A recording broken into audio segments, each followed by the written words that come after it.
We are so back this time. Fragrance rotation, belated.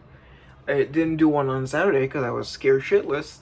But the war is over, so I can go back and do my thing. So I'm gonna do the past week. You're gonna see what I wore today. Next rotation video. So sorry for that. Today being Sunday, we're doing previous Sunday to Saturday. A little belated, but that's what you get. So on Sunday, the previous one was my younger brother's 18th birthday. That was great. We had a nice little, dinner party at a very expensive steakhouse. They did not warrant the price tag, but that's just what you get when you live in Tel Aviv. So, you win some, you lose a lot more. But yeah, on that day, on that fated Sunday, I wore Santal's Irisoir, which is a very posh kind of voluminous, not like waxy modern iris. It's a very old school kind of peachy, super kind of femme floral. It's basically, just like a very ballroomy iris fragrance. Imagine a very kind of regal, puffed, skeletal dress that's kind of coated in a very, I'd say, like slightly faded purple color, but it's very much prominent purple. And yeah, that's Irisoir. Very good. Not currently on Pasha's website, but who knows? It'll probably be back soon because he did include it in my sample set, which I'm grateful for that. That was Sunday. Yes, on Monday, I wore a staple in the rotation, Nice Bergamote. There's really nothing to be said about Nice Bergamote. It just is a pleasant, affordable citrus scent. It's a soap that they just made into a fragrance, into a sprayable format. That's at least, the scent of it is more soap than anything like, abstract composition with, nuances and kind of points to mull over.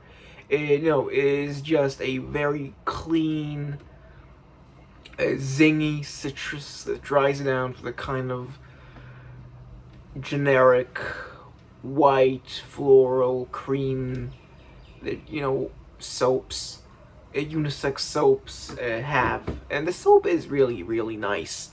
It's just there's really nothing to talk about with Nice Bergamote. That was my Monday wear. Tuesday, however, a little different. We had this sprayed a little out the window. Can smell it.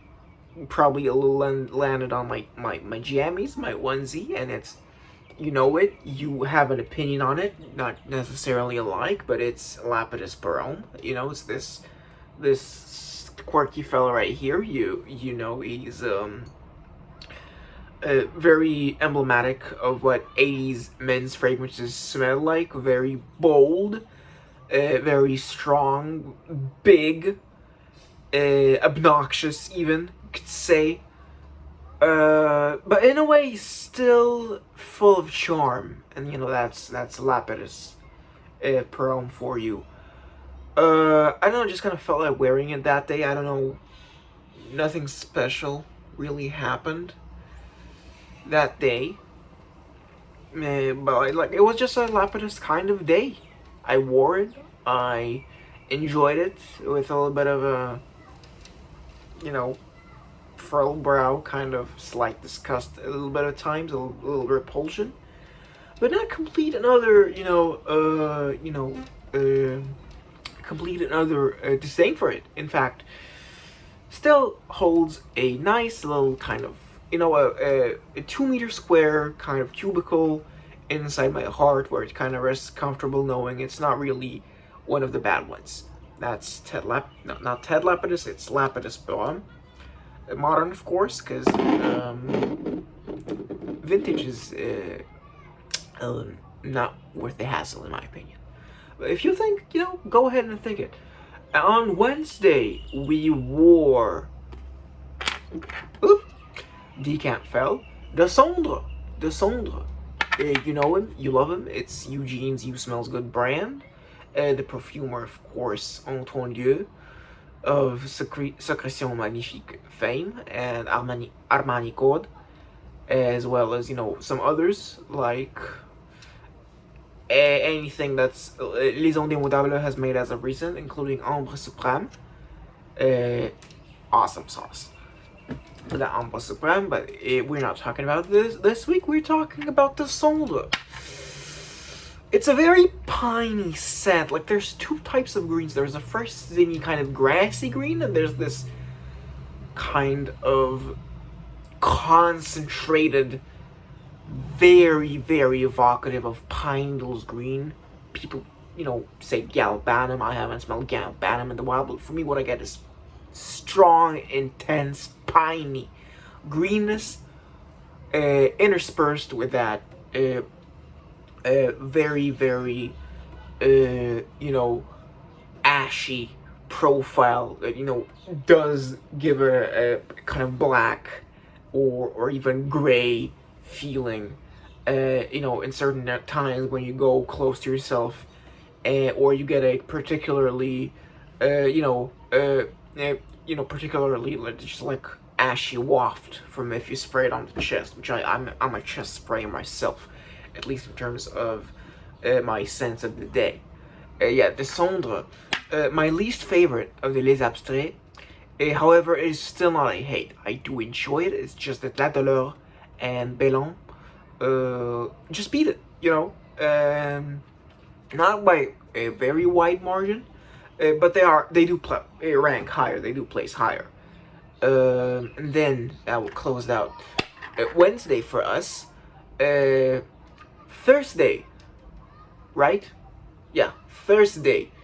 We wore Santal Basmati. As you can see, this decant is empty. What can I say about Santal Basmati except actually nothing? It is a completely unremarkable scent.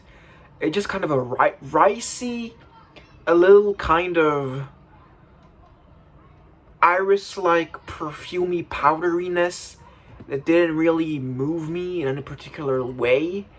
It's nice, but that's really all I can say about Santal Basmati.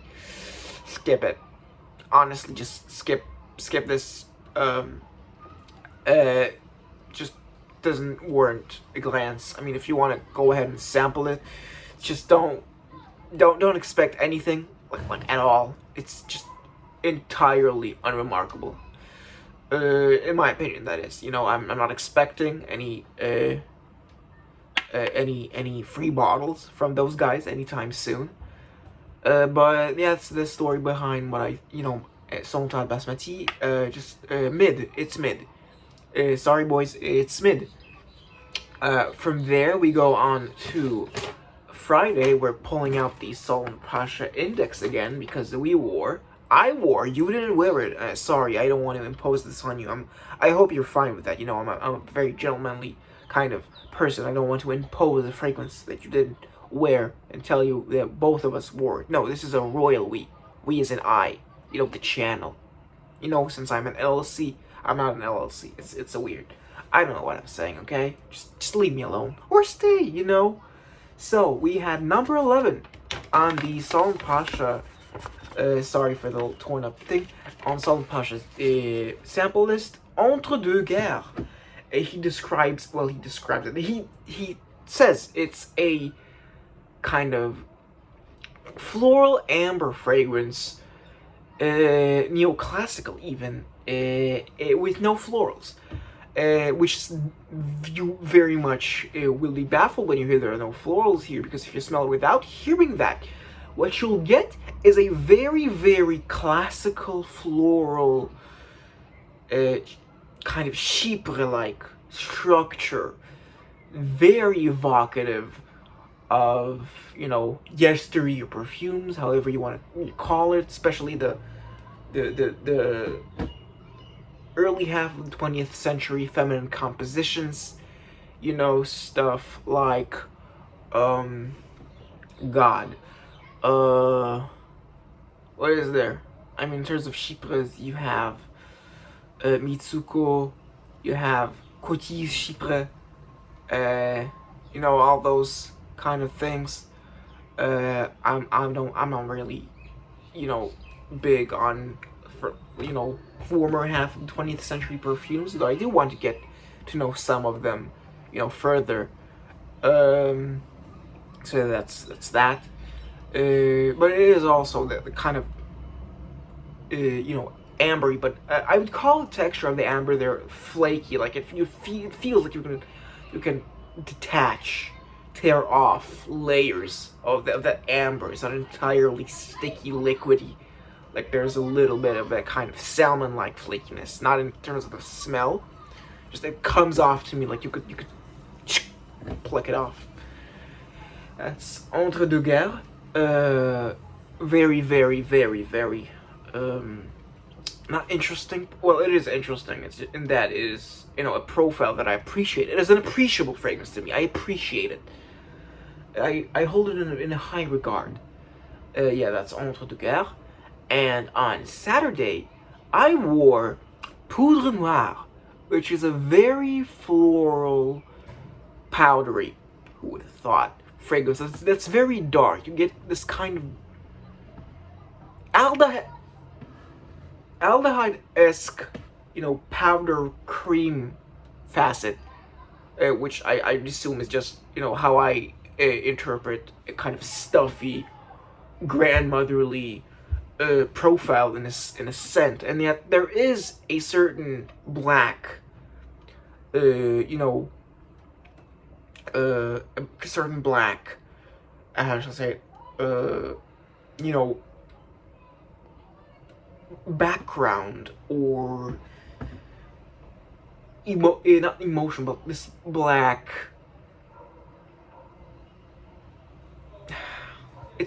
There's a blackness here, you know. It's a.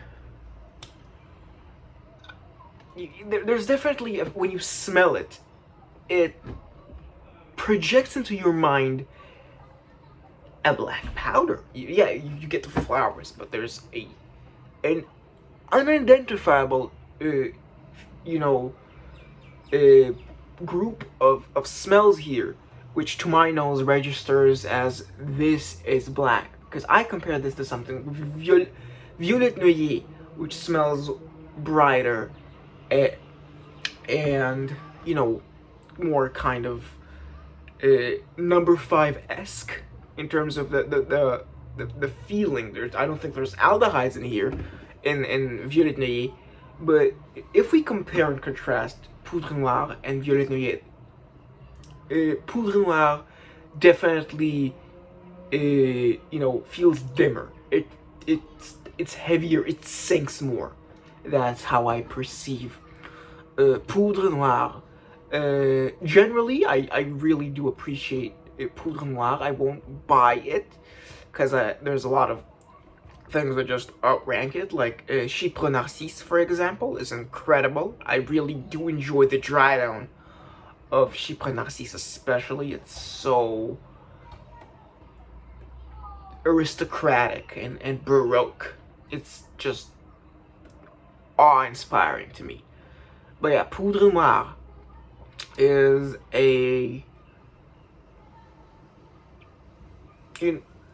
it's a show. It's an operatic scent to me. It's you'd have to smell it for yourself to get it, of course. I mean, you can't really smell something just with my words, can you? This is an auditory visual medium, while perfume is olfactory. These are entirely different senses. But I hope at least my words did give you some vague sense of what these might feel like to you. At least, you know, rather than how they smell. Because there's no scratch and sniff videos. Not yet, at least. So yeah, does it for this fragrance rotation video. Sorry for the belated upload date and record date.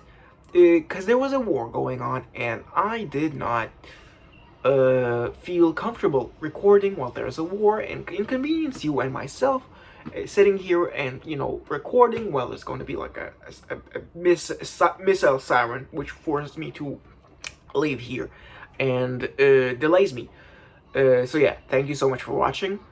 Like, subscribe, whatever, and leave a comment, because I want to know if you've worn any of them, what you think of these, any recommendations, and you know, what you've been wearing. Of course, you can leave a rotation with just your scent of the day. I'm very interested in that, at least. And I might do a stream today, but I'm not sure of it. Don't quote me on that. Yeah, bye.